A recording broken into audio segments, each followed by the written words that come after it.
नमस्कार, मेरा नाम हरजीत सिंह खालसा है और जैसा कि आप देख पा रहे हैं मेरे पास 3 अलग-अलग मॉडल की ईवीज़ है, जो कि मेरी फैमिली में हम लोग ड्राइव करते हैं। तो पहला नेक्सॉन ईवी प्राइम, ये हमने लिया था 2021 में जनवरी महीने में और इसको अभी लगभग 5 साल पूरे साढ़े 5 साल पूरे हो चुके हैं और ये गाड़ी चल चुका है 62,000 किलोमीटर्स। उसके बाद सेकंड गाड़ी जो ये है एमजी ZS, ये हमने लिया था फ़रवरी 2024 में और ये गाड़ी भी लगभग 50,000 किलोमीटर चल चुका है और ये लॉन्ग ड्राइव के लिए बहुत ज़्यादा यूज़ हुआ है। उसके बाद तीसरा गाड़ी है अभी इस साल लिया है हमने 2026 के फरवरी में और ये गाड़ी भी अभी तक 12,000 किलोमीटर लगभग चल चुका है और अब लॉन्ग ड्राइव के लिए ये गाड़ी ज़्यादा यूज़ होती है।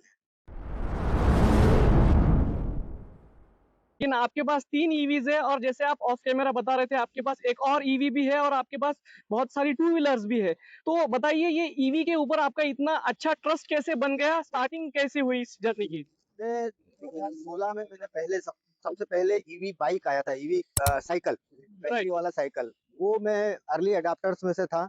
मैंने वो साइकिल लिया और काफ़ी उसको साइकिल चलाया भी उस समय और उसके बाद फिर जब पहला बाइक मतलब स्कूटर आया, हुँ, लगभग पहले स्कूटर्स में से हीरो का फोटोन एलपी वो मैंने लिया था ओके, और उसको काफ़ी 1 साल तक चलाने के बाद मैंने मैंने अपने एम्प्लॉयी मिस्टर रवि को दे दिया था जो वो अभी तक चला रहा है वो स्कूटर ओके, ओके, और वो लगभग 1.5 लाख किलोमीटर चल चुका है और धीरे-धीरे ऐसे ग्रेजुअली फिर जब पहले नेक्सॉन सबसे पहले नेक्सॉन 30 किलोवाट बैटरी में लॉन्च हुआ, वो भी मैंने लिया और उसको चलाने के बाद मेरा कॉन्फिडेंस बढ़ा। फिर मैंने एक नेक्सॉन ईवी मैक्स 40 किलोवाट का आया, तब वो भी लिया। उसके बाद फिर नेक्सॉन में जो थोड़े से कुछ इश्यूज़ थे उसके चलते हुए फिर मैंने दूसरी तरफ देखा और फिर हमने ये एमजी का ZS लिया। तो ओके, उसके बाद और ZS लेने के बाद मेरा कॉन्फिडेंस और बढ़ा ईवी व्हीकल्स को लेकर। फिर मैंने उसके बाद BYD अभी इस साल लिया, जिससे मैं बहुत ही ज़्यादा खुश हूँ। Okay, okay. और आपके पास तो इसके अलावा 4 व्हीलर के अलावा कितने टू व्हीलर्स हैं और कितने 3 व्हीलर ईवीज़ हैं? पहले एक 3 व्हीलर ईवी हमने लिया था, जो मटेरियल डिलीवरी के लिए क्योंकि मेरा बिज़नेस है कटिंग टूल्स और इम्पोर्ट-एक्सपोर्ट का, तो ओके, मैंने लोकल डिलीवरी के लिए एक 3 व्हीलर लिया था। वो ट्रियो का था इसका महिंद्रा का। उसके बाद अभी एक बजाज का मैंने 3 व्हीलर लिया हुआ है, जो डिलीवरी में काफ़ी काम आता है और हमारे पूरे कंपनी और फैमिली में मिला के कम से कम 15 से 16 स्कूटर्स हैं। ओके, उसमें एम्पियर का है, उसमें ओकिनावा है, देन आईक्यूब टीवीएस का सबसे ज़्यादा है, 8 या 10 व्हीकल हमारे पास में आईक्यूब है, उसके बाद बजाज चेतक भी है, इस तरह से मल्टीपल वैरायटी और हीरो का भी है उसमें स्कूटर्स। ओके। ठीक है, ठीक है। और ये सब मेरे काफ़ी काम आते हैं, एम्प्लॉइज़ का भी आना-जाना फ्री हो जाता है कंपनी में, मेरे डिलीवरीज़ वगैरह को भी हेल्प होती है। और दूसरी बात मैं बताना चाहूँगा कि मेरे कंपनी में 18 किलोवाट का सोलर लगाया हुआ है। ओके, तो ये ठीक है। सारी बिजली बनती है सोलर से और उससे ये सारी गाड़ियाँ चार्ज होती है। तो ओके, मेरे लिए चार्जिंग का जो खर्चा है वो भी ज़ीरो है, ऑलमोस्ट नेग्लिजिबल है। जब बिल्कुल। कहीं लॉन्ग ड्राइव पे जाते हैं तब सिर्फ फास्ट चार्जर पे करना पड़ती है। Okay, okay. तो सोलर का सेटअप डेफ़िनेटली बहुत अच्छा किया हरजीत जी आपने क्योंकि उसकी वज़ह से डबल बेनिफिट आपको मिल रहा है। बिल्कुल, बिल्कुल। एनवायरनमेंट की तरफ से भी बिल्कुल, आपको एक ये है बिल्कुल। और कॉस्ट ऑफ जो चार्जिंग है वो भी आपको जी, बहुत कम हो रहा है। जी। ठीक है। दोस्तों हमने अभी तक काफ़ी सारे ईवी ओनर्स से बात की। उनका एक्सपीरियंस अलग-अलग था। उन्होंने जो प्रॉब्लम्स फेस की वो भी काफ़ी अलग थी। अगर आप भी नया ईवी लेने का प्लान कर रहे हो तो ये इन्फॉर्मेशन आपके लिए काफ़ी हेल्पफुल हो सकती है। तो ये सारी वीडियो का लिंक मैंने इस वीडियो के डिस्क्रिप्शन में डाल दिया है। आप एक बार वो ज़रूर देख लीजिए। दोस्तों इस चैनल पे हम ईवी रिलेटेड ट्रस्टेड और जेन्युइन इन्फॉर्मेशन शेयर करते हैं। अगर आप भी ईवी में इंटरेस्टेड हो और आने वाले वीडियोस मिस नहीं करना चाहते तो इस चैनल को जरूर सब्सक्राइब कीजिए। कंटिन्यू करते हैं आज का वीडियो। तो यहाँ पे अलग-अलग ईवीज़ का ये जो हम 4 व्हीलर की बात कर रहे हैं तो ये आपको रेंज कैसे लगता है? कंपनी की तरफ से कितना बोला गया था और आपको अभी कितना ऑन ग्राउंड पे मिलता है उसका? देखिए ये मल्टीपल कंपनी के व्हीकल लेने से जो मेरा एक्सपीरियंस इसका आया है, हुँ, जब नेक्सॉन में सबसे ज़्यादा डिफरेंस है practical range and claimed range में। ओके, नेक्सॉन का जैसे कंपनी 312, 320 का रेंज क्लेम करती है, लेकिन वो नेक्सॉन प्राइम 200 से ऊपर या 220 से ऊपर कभी नहीं देती है। ओके, इस गाड़ी का एमजी ZS का 435, 440 कंपनी क्लेम करती है, हुँ, बट ये फिर भी 380, 360, 70 तक दे देती है। ओके, और BYD जो कंपनी क्लेम करती है ऑलमोस्ट 500 का, तो ये 450 के आसपास आराम से दे देती है। तो ओके, जैसे-जैसे हम कंपनीज़ की तरफ देखते हैं तो सबका क्लेम्ड और सबका जो रेंज है, प्रैक्टिकल रेंज, उसमें थोड़ा फ़र्क नज़र आता है। ठीक है, ठीक है। तो ये 3 ईवीज़ का अगर हम कंपैरिज़न करें तो ड्राइविंग एक्सपीरियंस आपको कैसे लगता है? सबसे अच्छा कौन-से ईवी का है या फिर पॉजिटिव पॉइंट्स आप नेगेटिव पॉइंट्स बता सकते हो इस बारे में? डेफिनेटली अगर आप प्राइस वाइज़ देखें तो बीवाईडी इसमें सबसे कॉस्टली है, तो उसका ड्राइविंग एक्सपीरियंस और उसका जो स्मूथनेस है ड्राइव का, ओके, वो एनी टाइम अनमैचेबल है। In okay. सारी गाड़ियों में सबसे ज़्यादा जो कम्फर्ट और सबसे ज़्यादा जो हुँ, सबसे ज़्यादा जो आनंद आता है, मज़ा आता है, ओके, वो बीवाईडी के ड्राइव में है, बिकॉज़ इसका पावर भी अच्छा है, बैटरी 60 किलोवाट का है, उसका रेंज भी अच्छा है। सेकंड, बट अगर ओवरऑल कंपेयर करना हो, हुँ, तो I will go with MG ZS, okay, because the price and the features hmm, इस इसमें जो बहुत अच्छे से मैच होते हैं। ओके, ये ऑलमोस्ट 1.8 टाइम्स हायर है, but hmm, at least the features जो एमजी में है या एमजी का सर्विस भी मैंने देखा है काफ़ी अच्छा है। ओके, और नेक्सॉन को तो हम देश का लोहा बोल के मतलब हम ले सकते हैं। हुँ, प्राइस वाइज़ ठीक है, मतलब हुँ, चीप है, हुँ, बट सर्विस के कुछ इश्यूज़ हैं जो ऑलमोस्ट आई थिंक सब सब जगह पाए जाते हैं। बट एमजी का सर्विस बहुत अच्छा है, इसकी अभी तक हमें सर्विस की ज़रूरत नहीं पड़ी है। हुँ। बीवाईडी की इसीलिए सर्विस का अभी कुछ ज़्यादा उसमें पॉइंट ही नहीं आया, अभी तक ज़रूरत ही नहीं पड़ी, 12,000 किलोमीटर चल चुकी है। ओके, ठीक है। तो हरजीत जी हम जब सर्विसिंग की बात करते हैं तो ईवी एक नया टेक्नोलॉजी है, काफ़ी सारे टेक्नीशियंस जो है ये बहुत ज़्यादा अवेयर नहीं होते हैं, ठीक है? तो अभी आपका ऑन ग्राउंड सर्विसिंग का क्या एक्सपीरियंस रह चुका है जब आप सर्विस सेंटर्स पे जाते हो या फिर जो कॉस्ट ऑफ सर्विसिंग है, वो आपको अभी तक कितना देखने को मिला है? कॉस्ट ऑफ सर्विसिंग में कुछ ऐसा ज़्यादा देखने को नहीं मिला है as compare to IC vehicles. हुँ, कॉस्ट ऑफ सर्विसिंग तो काफ़ी कम है, but service point of view से देखा जाए तो टाटा ने शायद से जल्दी कर दिया व्हीकल लॉन्च करने में। ओके, बिकॉज़ आई थिंक जो भी कारण रहा होगा उनका, जो भी रीज़न रहा होगा, क्योंकि टाटा को चाहिए था कि उनके जो सर्विस सेंटर के जो टेक्नीशियंस हैं, हुँ, उनको प्रॉपर ट्रेन करना चाहिए था। जब हम बिल्कुल अर्ली स्टार्ट में हमारे ओके, ग्रुप में जैसा मैंने आपको बताया, मिस्टर गौरव है, शशांक है, करण है, और भी बहुत से लोग हैं जो काफ़ी टेक जो पसंद करते हैं टेक पे बात राइट, करना। हुँ, तो हम लोग काफ़ी डिस्कस करते थे, तो कई बार हम देखते थे कि टेक्नीशियन से ज़्यादा नॉलेज हमारे ग्रुप के लोगों को है। अच्छा, तो हम एक-दूसरे से डिस्कस करके हमारी बहुत सारी प्रॉब्लम्स हम आपस में ही सॉल्व कर लेते थे। तो ओके, टाटा के सर्विस सेंटर्स वालों ने प्रॉपर ट्रेनिंग नहीं लिया है। ओके, कई बार और चाहिए ये था कि टाटा ने जब ईवी लॉन्च किया था, तो उसके सर्विस सेंटर्स को भी ईवी एक्सक्लूसिव करना चाहिए था, या कम से कम कुछ टेक्नीशियन जो ओनली ईवी देखें।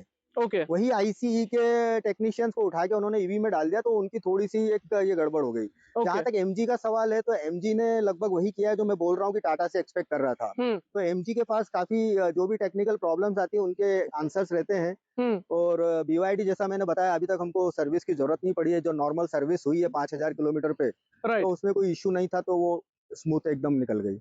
बट ठीक हमारा मैं यहाँ एक बताना चाहूँगा कि हमारा एक ईवी ग्रुप जो हमने अर्ली बनाया था, ओके, महाराष्ट्र में, हुँ, पूरे लगभग महाराष्ट्र की लगभग गाड़ियाँ थी उसमें, बॉम्बे, नागपुर, नासिक, वो बहुत हेल्पफुल है। हम मेहराब भाई हैं एक बॉम्बे में, हुँ, तो हम लोग एक-दूसरे की काफ़ी हेल्प करते थे, मतलब अनजान लोगों की भी कई बार मुझे चार्जिंग सेंटर पे मिल जाते हैं, कई लोग जिनको बिल्कुल चार्जिंग का पता नहीं रहता है यहाँ, हुँ। तो हम लोग काफ़ी एक-दूसरे से पूछ के हेल्प करते हैं। ओके। तो हरजीत जी ईवी के बारे में बोला जाता है कंपनी की तरफ से एक रेंज मिलता है लेकिन बहुत बार रेंज जो होता है वो हमारे ड्राइविंग पैटर्न के ऊपर भी डिपेंड करता या है, ठीक एग्ज़ैक्टली, है? और एग्ज़ैक्टली। अभी तो आपने 4-4 ईवीज़ चलाई है तो अभी तक का आपका एक्सपीरियंस कैसा रह चुका है इस बारे में? कैसे हमने इंश्योर करना चाहिए कि हमेशा हमें बेस्ट ईवी का रेंज मिले? तो इसके लिए हमने क्या करना चाहिए? मतलब जैसा कि आप देखते हैं कि हर जगह पर एक मैनर्स होता है, जैसे सड़क पे चलने का एक रूल्स होते हैं या मैनर्स होते हैं, हुँ, तो उसी तरह का ईवी को चलाने के लिए मैं उसको बोलूँगा ईवी ड्राइविंग मैनर्स।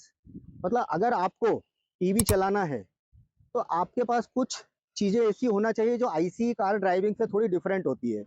लाइक सबसे जो इम्पोर्टेंट चीज़ है the use of the throttle, okay, accelerator. Okay, तो accelerator should be used gradually, that should be pressed gradually.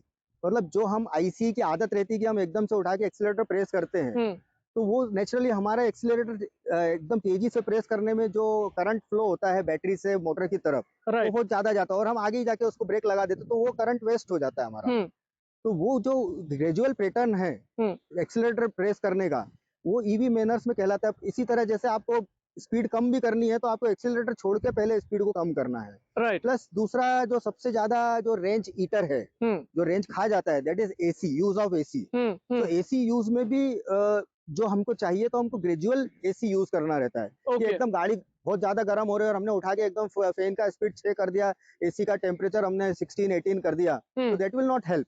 Okay, That will unnecessarily eat your range or your hmm, battery. So we have to gradually maintain the temperature, gradually use of the fan speed so that your range can be extended like that. Okay, So that are called EV driving manners. Okay, ठीक है। तो ये जो है ये आपका over the experience आपको पता चला है, लेकिन इसका कुछ गाइडलाइन या फिर लिस्ट ऑफ इंस्ट्रक्शंस ऐसा किसी ने, किसी ओईएम ने दिया है, या फिर ऐसा अभी तक कुछ सिस्टम नहीं है? OEM देती है, पर मुझे जहाँ तक समझ में आया है, वो समझ में आने वाली भाषा में नहीं देती है। ओके, मैं आपको क्लियर बता रहा हूँ कि ये कुछ ईवी मैनर्स हैं जो आपको चला। अच्छा, इसका फायदा मुझे आईसी में भी हुआ। ओके, इसको चलाने के बाद जब भी कभी मैंने आईसी चलाई है, हुँ, तो मेरी रेंज या मेरे जो पेट्रोल कंजप्शन कम हुआ है। ओके, क्योंकि यही पैटर्न अगर मैंने आईसी में भी यूज किया, ओके, तो दैट हेल्प मी ठीक है। To reduce the petrol consumption. Hmm, और इसी तरह से स्कूटर, अब आप जो हम ईवी स्कूटर चलाते हैं, हुँ, उसका भी सेम है कि आपको थ्रोटल को बहुत ग्रेजुअली यूज करना है। ओके, और फ़र्क कुछ नहीं पड़ता है आपकी स्पीड पे या आपके टाइम पे। हुँ, आपको हार्डली 1 मिनट, आधा मिनट, एक आधे घंटे की ड्राइविंग पे आपको आधा 1 मिनट कुछ फ़र्क पड़ता है। Hmm, but that should be done so that your EV can be remain healthy hmm, also, क्योंकि gradual up and down of the accelerator hmm, is also harmful to your batteries and motor vehicle also. ठीक है, ठीक है। Okay, तो हरजीत जी, यहाँ पे ना अलग-अलग ईवीज़ के टेक्नोलॉजी जो स्पेसिफिकेशंस दिए गए ईवी में, हर ईवी में अलग-अलग है, राइट? जी। तो अभी आपको कुछ लगता है कुछ टेक्नोलॉजी इम्प्रूव हो सकती है अलग-अलग ईवीज़ में, या फिर जो आपने कॉस्ट पे की ईवी में, तो ये शायद इसमें होना चाहिए था, ऐसा अभी कभी लगा आपको? मुझे लगता है कि कॉस्ट वाइज़ जो ये फैसिलिटीज़ अभी ईवीज़ में दे रहे हैं, हाँ, तो अगर आपको ज़्यादा फैसिलिटीज़ चाहिए तो आपकी कॉस्ट बढ़ेगी। कॉस्ट राइट, बढ़ेगी, रेंज भी आपकी कम होगी, तो उसके लिए बैटरी बढ़ानी पड़ेगी, तो वज़न बढ़ेगा। फिर okay, again that will affect your range also. Hmm, तो जितनी टेक्नोलॉजी मेरे ख्याल से अभी मिल रही है, हुँ, मैं नहीं समझता कि इसमें कुछ और ज़्यादा है। और कुछ-कुछ टेक्नोलॉजीज़ लाइक एडास हाँ, या क्रूज़ कंट्रोल, हाँ, there is no road in India where you can use this. Hmm, तो ये टेक्नोलॉजीज़ लेकर भी कोई हमारा कुछ फ़ायदा होने वाला है नहीं। ओके, क्योंकि हम क्रूज़ कंट्रोल जैसे सेल्फ ड्राइविंग, अगर हम टेस्ला देखते हैं, हुँ, सेल्फ ड्राइविंग हम अगले 50 साल तक शायद इंडिया में यूज़ नहीं कर पाएँगे। हाँ, इसी तरह अडास और जो क्रूज़ कंट्रोल वाली जो टेक्नोलॉजी है, hmm, except of the highways, hmm, जैसे expressways, you okay, can not use them. Hmm, और एक्सप्रेसवेज़ भी कुछ ही है जिन पर आप यूज़ कर सकते हैं। हुँ, मेबी इन नेक्स्ट 10 इयर्स और 15 years Indian infrastructure will be like that, ठीक सो है, हम उनको यूज़ कर पाएँ। ओके, और ओके, अभी तो वो हमारे लिए यूज़फुल नहीं है। अभी हमारे लिए एक सिंपल सी टेक्नोलॉजी हो हुँ, हुँ, और सिंपल सा स्क्रीन हो, हुँ, हमारा मैप जो है हुँ, वो एंड्रॉयड ऑटो की जगह इसमें ऑटो हो। हुँ, मतलब हमको एंड्रॉयड ऑटो से कनेक्ट नहीं करना पड़े, गाड़ी में ही मैप चले। ओके, कुछ इस ओके, तरह की टेक्नोलॉजी हमको चाहिए। ठीक है, ठीक है, ठीक है, चलेगा। तो हरजीत जी, जैसे आज की डेट में ईवी का सेल बहुत बढ़ रहा है, काफ़ी लोग ईवी लेने का जी। प्लान कर रहे हैं, ठीक हुँ। है? तो ऐसी क्या एडवाइस आप देना चाहोगे नए ईवी ओनर्स को, जिनको ईवी लेने से पहले ही वो पता चले और ईवी का अच्छे से इस्तेमाल कर सके, ये एक पॉइंट। और दूसरा आप ये भी बता दीजिए कि कौन से कस्टमर ने कौन-सी ईवी लेनी चाहिए? जैसे कि टाटा नेक्सॉन किसने जी। लेनी चाहिए, बीवाईडी किसने लेनी चाहिए, ये भी आप थोड़ा बता सके तो ईवी नए ओनर्स को थोड़ा-सा हेल्पफुल हो जाएगा, तो इसके बारे में बताइए प्लीज़? नए ओनर्स के लिए सबसे ज़्यादा हेल्पफुल तो आप लोगों के जैसे वीडियोज़ हैं, जो कि हुँ, आप लोग बनाते हैं प्रैक्टिकल लोगों के पास जाकर, जिन लोगों ने राइट, चलाई है, जिन लोगों ने काफ़ी 5-6 साल से चला रहे हैं, हुँ, आप ऐसे लोगों के पास जाकर वीडियोज़ बनाते हैं और उसको डालते हैं, तो राइट, उन्हें चाहिए कि वो आपके वीडियोज़ देखें, मल्टीपल वीडियोज़ देखें आपके जैसे लोगों के, राइट, ताकि उनको प्रैक्टिकल नॉलेज मिल सके। और राइट, दूसरा जो आपने बोला कि किस व्यक्ति को कौन-सी गाड़ी लेना चाहिए, हुँ, हुँ, तो उसमें देखिए 2 फैक्टर होते हैं, एक रहता है जिनको परफॉर्मेंस चाहिए होता है, हुँ, एक चाहिए होता है जिनको कॉस्ट देखना होती है। हुँ, तो अभी हाल-फिलहाल में तो जब अब हम कॉस्ट पे देखेंगे, हुँ, तो कॉस्ट पे तो हमारी टाटा ही सबसे ईज़ी बैठती है। राइट, और अभी शायद विनफ़ास्ट वगैरह की आई है, but I will go with Tata for that cost wise. Hmm, और परफ़ॉर्मेंस भी अभी उनका सुधर रहा है, उनके क्योंकि टेक्नीशियंस उनके अभी ज़्यादा अच्छे से समझ पा रहे हैं। हुँ, तो अभी जो इश्यूज़ हैं, जो रेंज रिलेटेड या बैटरी रिलेटेड, वो हुँ, कम आ रहा है। क्योंकि हुँ, इसमें इश्यूज़ आते ही बैटरी रिलेटेड हैं। हुँ, मोटर, आई थिंक मोटर का अभी तक मैंने कहीं कोई ज़्यादा किसी की गाड़ी में देखा नहीं है अभी तक। ओके, 6 साल हो गए, ना मैंने स्कूटर्स की मोटर्स में देखा है, ना इसमें देखा है। हुँ, तो जो जो भी इश्यू है वो बैटरी रिलेटेड है। तो बैटरी भी अभी काफ़ी इम्प्रूव हो रही है, बीएमएस इम्प्रूव हो रहे हैं सबके। हुँ, तो टाटा भी कॉस्ट वाइज़ काफ़ी अच्छी है, बट जिसको परफॉर्मेंस चाहिए तो they can go with BMW और बीवाईडी और मर्सिडीज़, और even Mahindra is also doing good. But the again the problem with the Mahindra is this such service. Hmm, और बाकी एमजी जो है, साइलेंटली एमजी बहुत अच्छा काम कर रही है। हुँ, एमजी नए-नए व्हीकल्स भी ला रही है, और एमजी का विंडसर तो पता ही होगा, जो हाईएस्ट सेलिंग था कुछ समय पहले। राइट, टाटा पंच के पहले वो it was the highest highest selling.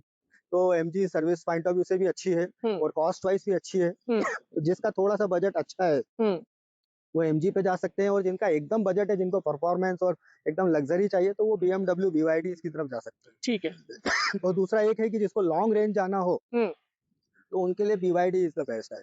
ठीक है। हुँ, मेरा एक नारा है हुँ। कि सोलर से बिजली बनाओ, बिजली से गाड़ी चलाओ, राइट, और राइट, पर्यावरण बचाओ, आपके जेब का पैसा भी बचाओ। Right. Absolutely. Thank you so much Harjeet ji. Thank you.